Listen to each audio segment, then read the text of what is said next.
Emilio Famy Aguinaldo QSCPLH is the first revolutionary president of the Philippines and led Philippine forces first against Spain in the latter part of the Philippine Revolution, and then in the Spanish-American War, and finally against the United States during the Philippine-American War. He was captured in 1901. In 1935 Aguinaldo ran unsuccessfully for president of the Philippine Commonwealth against Manuel Quezon. After the Japanese invasion of the Philippines in 1941, he cooperated with the new rulers, even making a radio appeal for the surrender of the American and Filipino forces on Bataan. He was arrested as a collaborationist after the Americans returned but was later freed in a general amnesty. He explained his action by saying, "I was just remembering the fight I led. We were outnumbered too, in constant retreat. I saw my own soldiers die without affecting future events. To me that seemed to be what was happening on Bataan, and it seemed like a good thing to stop." Early life and career. Emilio Famy Aguinaldo was born on March 22, 1869 in Cavite, Viejo, in Cavite, to Carlos Aguinaldo and Trinidad Famy, a Chinese mestizo couple who had 8 children, the 7th of whom was Emilio. The Aguinaldo family was quite well-to-do, as his father, Carlos Aguinaldo, was the community's appointed gobernador-cilo in the Spanish colonial administration. Emilio became the cabeza de barangay of Binacan, a chief barrio of Cavite del Viejo, when he was only 17 years old. In 1895 the Mora law that called for the reorganization of local governments was enacted. At the age of 26 Aguinaldo became Cavite Viejo's first gobernador-cilo capitan municipal. Personal life. On January 1, 1896, he married Hilaria del Rosario. They had 5 children: Carmen Aguinaldo Melencio, Emilio Aguinaldo, Jr., Maria Aguinaldo Poblet, Cristina Aguinaldo Sante and Miguel Aguinaldo. Hilaria died of leprosy on March 6, 1921 at the age of 45. 9 years later, on July 14, 1930, Aguinaldo married Maria Agoncillo at Barason Church. She died on May 29, 1963 at the age of 82, a year before Aguinaldo himself. Revolutionary and political career. Philippine Revolution. In 1894, Aguinaldo joined the Katipunan, a secretive organization led by Copyright S. Bonifacio, dedicated to the expulsion of the Spanish and independence of the Philippines through armed force. Aguinaldo used the nom de guerre Magdalo, in honor of Mary Magdalene. His local chapter of the Katipunan, headed by his cousin Baldomero Aguinaldo, was also called Magdalo. On January 1, 1895, Aguinaldo became a Freemason, joining Pillar Lodge No. 203, Imus, Cavite. He would later say, the successful revolution of 1896 was Masonically inspired, Masonically led, and Masonically executed, and I venture to say that the first Philippine Republic, of which I was its humble president, was an achievement we owe largely to Masonry and the Masons. The Katipunan revolt against the Spanish began in the last week of August 1896 in San Juan del Monte. However, Aguinaldo and other Cavite rebels initially refused to join in the offensive, alleging lack of arms. Their absence contributed to Bonifacio's defeat. While Bonifacio and other rebels were forced to resort to guerrilla warfare, Aguinaldo and the Cavite rebels won major victories in set-piece battles, temporarily driving the Spanish out of their area. On February 17, 1897, Aguinaldo and a group of Katipuneros defeated Spanish forces led by General Camilo de Polavieja at the Battle of Zapote Bridge in Cavite. General Edilberto Evangelista, civil engineer, revolutionary and trench builder, was killed in the battle. The province of Cavite gradually emerged as the revolution's hotbed, and the Aguinaldo-led Katipuneros had a string of victories there. Presidency at Tejeros. Conflict between the Magdalo and Magdiang Katipunan factions led to Bonifacio's intervention in the province of Cavite. The Cavite rebels then made overtures about establishing a revolutionary government in place of the Katipunan. Though Bonifacio already considered the Katipunan to be a government, he acquiesced and presided over a convention held on March 22, 1897 in Tejeros, Cavite. There, the Republic of the Philippines was proclaimed, with Aguinaldo being elected president. Bonifacio was elected Director of the Interior but, after Daniel Tirona questioned his qualifications for the position, became angered and declared as chairman of this assembly, and as president of the Supreme Council of the Katipunan, as all of you do not deny, declare this assembly dissolved, and I annul all that has been approved and resolved. Execution of Bonifacio. Bonifacio refused to recognize the revolutionary government headed by Aguinaldo and attempted to reassert his authority, accusing the Aguinaldo faction of treason and by issuing orders contravening orders issued by the Aguinaldo faction. At Aguinaldo's orders, Bonifacio and his brothers were arrested and, in a mock trial lasting one day, convicted of treason, and sentenced to death. After some vacillation, Aguinaldo initially commuted the death sentence. Andrew Copyright and Procopio were executed by firing squad on May 10, 1897 at Mount Buntis, Maragondon, Cavite. Biak Narbato Presidency. On the same day as the execution of the Bonifacio brothers, the Spanish army launched an attack which forced insurgent forces under Aguinaldo into a general retreat. On June 24, 1897 Aguinaldo arrived at Biak Narbato in San Miguel, Bulacan, and established a permanent headquarters there, located in Biak Narbato National Park in what is now known as Aguinaldo Cave. In late October 1897, Aguinaldo convened an assembly of generals at Biak Narbato, where it was decided to establish a constitutional republic. A constitution patterned closely after the Cuban Constitution was drawn up by Isabel Artacho and Felix Ferrer. The Constitution provided for the creation of a Supreme Council composed of a President, a Vice President, a Secretary of War, and a Secretary of the Treasury. Aguinaldo was named President. Pact of Biak Narbato and exiled in Hong Kong.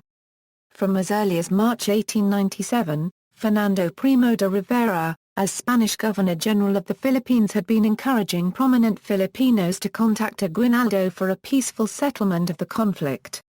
On August 9, Manila lawyer Pedro Patino met with Aguinaldo at Biak Narbato with a proposal for peace based on reforms and amnesty. In succeeding months, Patino conducted shuttle diplomacy, acting as an intermediary between de Rivera and Aguinaldo. On December 14 and December 15, 1897 Aguinaldo signed the Pact of Biak Narbato, under which Aguinaldo effectively agreed to end hostilities and dissolve his government in exchange for amnesty and $800,000 as an indemnity. The documents were signed on December 14 and December 15, 1897. On December 23, Aguinaldo and other insurgent officials departed for Hong Kong to enter voluntary exile. $400,000, representing the first installment of the indemnity, was deposited into Hong Kong banks. While in exile, Aguinaldo reorganized his revolutionary government into the so-called Hong Kong Junta, and enlarging it into the Supreme Council of the nation. Return to the Philippines and Philippine Declaration of Independence. On April 25, the Spanish-American War began. While the war mostly focused on Cuba, the United States Navy's Asiatic Squadron was in Hong Kong, and commanded Commodore George Dewey. It sailed for the Philippines, one of two Spanish colonies in the Pacific. On May 1, 1898, in the Battle of Manila Bay, the squadron engaged and destroyed the Spanish Navy's Pacific Squadron and proceeded to blockade Manila. Several days later, Dewey agreed to transport Aguinaldo from Hong Kong to the Philippines aboard the USS McCulloch, which left Hong Kong with Aguinaldo on May 16. Arriving in Cavite on May 19. Aguinaldo promptly resumed command of revolutionary forces and besieged Manila. On May 24, 1898 in Cavite, Aguinaldo issued a proclamation in which he assumed command of all Philippine forces and established a dictatorial government with himself as dictator. On June 12 Aguinaldo issued the Philippine Declaration of Independence from Spain, and on June 18, he issued a decree formally establishing his dictatorial government. On June 23, Aguinaldo issued a decree replacing his dictatorial government with a revolutionary government, with himself as president. First Philippine president. The insurgent First Philippine Republic was formally established with the proclamation of the Malolos Constitution on January 21, 1899 in Malolos, Bulacan, and endured until the capture of Emilio Aguinaldo by the American forces on March 23, 1901 in Palanan, Isabela, which effectively dissolved the First Republic. Aguinaldo appointed two prime ministers of the Philippines in his tenure, Apolinario Mabini and Pedro Patino. He had two cabinets in the year 1899. Thereafter, the military situation resulted in his ruling by decree. Philippine-American War. On August 12, 1898, American forces captured Manila during the Battle of Manila, and on August 14, 1898 established the United States military government of the Philippine Islands, with Major General Wesley Merritt as the first American military governor. On the night of February 4, 1899, a Filipino was shot by an American sentry. This incident is considered the beginning of the Philippine-American War, and precipitated the 1899 Battle of Manila between American and Filipino forces. Superior American firepower drove Filipino troops away from the city, and Aguinaldo's government had to move from one place to another as the military situation developed. Aguinaldo led resistance to the Americans, then retreated to northern Luzon with the Americans on his trail. On March 23, 1901, Aguinaldo was captured at his headquarters in Palanan, Isabela. On April 19, 1901, Aguinaldo took an oath of allegiance to the United States, formally ending the First Republic and recognizing the sovereignty of the United States over the Philippines. After Aguinaldo's surrender, some Filipino commanders continued the revolution. On July 30, 1901, General Miguel Malvar issued a manifesto saying, "Forward, without ever turning back. All wars of independence have been obliged to suffer terrible tests."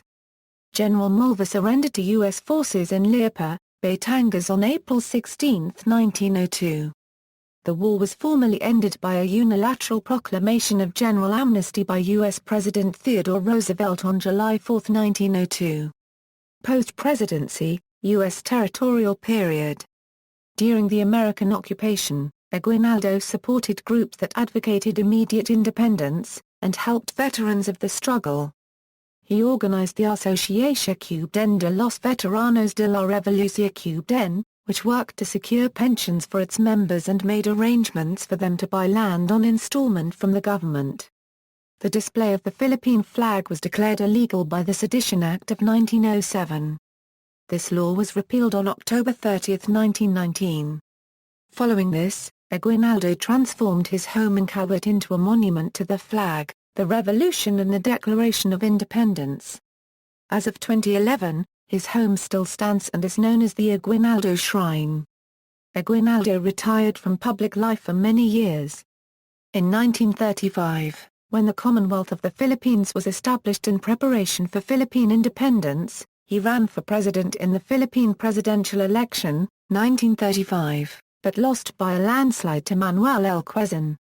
The two men formally reconciled in 1941, when President Quezon moved Flag Day to June 12, to commemorate the proclamation of Philippine independence. During the Japanese occupation, Aguinaldo cooperated with the Japanese, making speeches, issuing articles and radio addresses in support of the Japanese, including a radio appeal to General Douglas MacArthur on Corregidor to surrender in order to spare the innocence of the Filipino youth. After the combined American and Filipino troops retook the Philippines, Aguinaldo was arrested along with several others accused of collaboration with the Japanese, and jailed for some months in Bilibid prison. He was released by presidential amnesty. Aguinaldo was 77 when the United States government fully recognized Philippine independence in the Treaty of Manila, in accordance with the Tidings-McDuffie Act of 1934. Post-American era. In 1950, President Elpidio Quirino appointed Aguinaldo as a member of the Council of State, where he served a full term. He returned to retirement soon after, dedicating his time and attention to veteran soldiers' interests and welfare. He was made an honorary Doctor of Laws, honoris causa, by the University of the Philippines in 1953. In 1962, President Diosdado Macapagal changed the celebration of Independence Day from July 4 to June 12. Aguinaldo rose from his sickbed to attend the celebration of independence 64 years after he declared it. Death and legacy. Aguinaldo was rushed to Veterans Memorial Medical Center in Quezon City on October 5, 1962, where he stayed there for 469 days until he died of coronary thrombosis at age 94 on February 6, 1964. A year before his death, he donated his lot and mansion to the government. This property now serves as a shrine to perpetuate the spirit of the Revolution of 1896. In 1985, Banco Central ng Pilipinas made a new 5-peso bill depicting a portrait of Aguinaldo on the front. The back features the declaration of the Philippine independence on June 12, 1898. Printing was discontinued in 1995, when it was replaced with a 5 plus or minus coin whose obverse features a portrait of Aguinaldo. Media portrayal, El President, a 2012 biopic based on his life as the first president of the Philippine Republic, stars George Estragon, governor of Laguna Province, as Aguinaldo. See also, Flag of the Philippines, History of the Philippines, Tagalog people, Tejeros Convention, Notes. References.